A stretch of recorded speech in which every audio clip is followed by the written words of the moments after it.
Qui est sainte Mariam, sœur Marie de Jésus crucifié, la petite Palestinienne arabe, carmélite et stigmatisée que nous fêtons aujourd'hui le 26 août. Mariam Baouardi est née le 5 janvier 1846 à Abeline, petit village de Haute-Galilée, situé à une vingtaine de kilomètres de Nazareth. Ses parents sont issus de familles originaires du Liban et de Damas. Ils sont chrétiens de rite oriental, melkite, et forment un foyer pauvre et fervent. Ils ont eu successivement 12 garçons qui, hélas, tous sont morts en bas âge. Alors, dans la foi, sa mère a alors l'inspiration de faire le pèlerinage à Bethléem pour solliciter une petite fille de la Vierge Marie. Là, dans la grotte de la Nativité, elle et son mari ont promis de donner à l'enfant le nom de Mariam, Marie. 29 ans plus tard, Mariam viendra en ces lieux fonder le Carmel de Bethléem. Très tôt, le Seigneur marque de son sceau le cœur de Mariam. Un jour, elle veut laver 2 petits oiseaux qui en meurent. Profondément désolée, elle entend cette parole intérieure: « C'est ainsi que tout passe. Si tu veux me donner ton cœur, je te resterai toujours. » 2 ans après la naissance de Mariam, voici celle d'un petit frère Boulos, Paul, qui vient réjouir la famille. Mais elle a tout juste 3 ans quand soudain son père et sa mère meurent à quelques jours d'intervalle. Selon l'usage oriental, Boulos est alors recueilli par sa tante, tandis que Mariam est confiée à son oncle paternel. Quelques années plus tard, cet oncle part pour l'Égypte et se fixe dans les environs d'Alexandrie. À l'âge de 13 ans, Mariam refuse un mariage arrangé à son insu, selon la coutume orientale, pour se donner totalement au Christ. La fureur de son oncle éclate en mauvais traitements et vexations de toutes sortes. Au bout de 3 mois de cette situation, Mariam songe à son frère qu'elle voudrait revoir et lui écrit. Elle porte la lettre à un musulman, ancien domestique de la famille de son oncle en partance pour Nazareth. Invitée à table, elle expose sa situation malheureuse. Le domestique lui suggère alors de passer à l'islam. De nouveau, Mariam refuse énergiquement en confessant sa foi chrétienne. Il la jette alors à terre et avec son cimeterre lui tranche la gorge. Elle en gardera toute sa vie une cicatrice impressionnante. Puis, la croyant morte, il l'enveloppe d'un grand voile et l'abandonne dans une rue déserte. C'était le soir du 8 septembre 1859. Mariam se réveille dans une grotte avec à ses côtés une religieuse en bleu qu'elle saura plus tard être la Vierge Marie. Celle-ci a recousu la blessure, la soigne et l'enseigne avec une science et un amour hors du commun. Puis, lorsque Mariam est suffisamment rétablie, elle la quitte dans une église d'Alexandrie pendant que Mariam s'y confesse. À 13 ans, commence alors pour la jeune Mariam une vie d'errance de ville en ville, puis de pays en pays.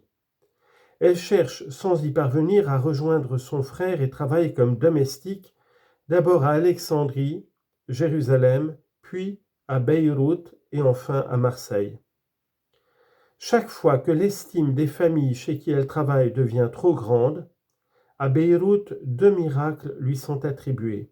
Elle part plus loin. En service à Marseille depuis 2 ans, elle a le bonheur d'être admise en mai 1865 chez les sœurs de Saint-Joseph de l'Apparition. Toute la vie de Mariam a été remplie d'extraordinaires dons mystiques parfois surprenants.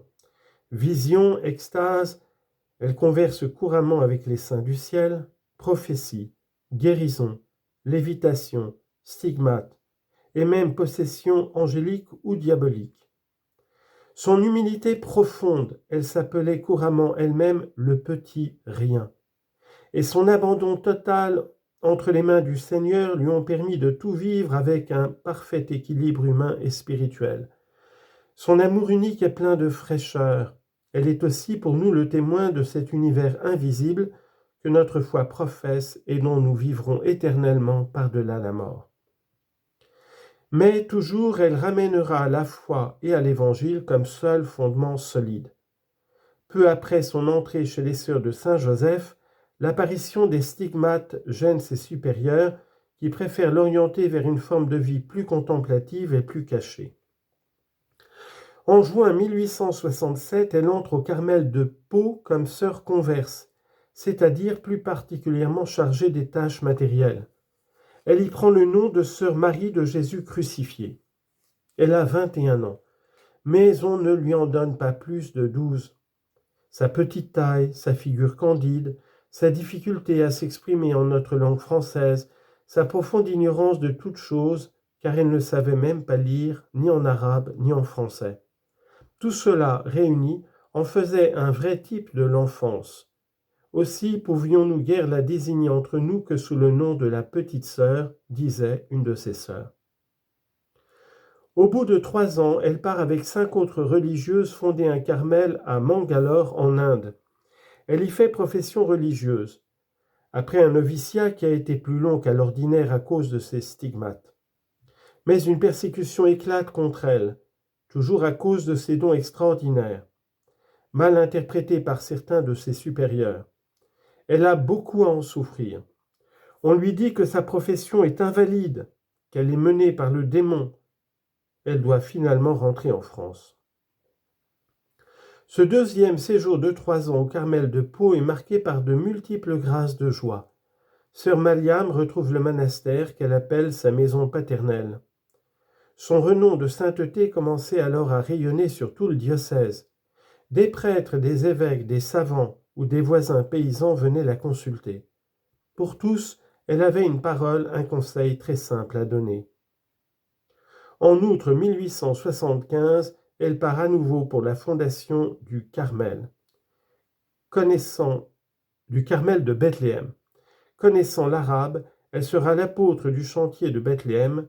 Après avoir été l'inspiratrice des plans, elle y meurt des suites d'un accident en allant porter à boire aux ouvriers qui y travaillent.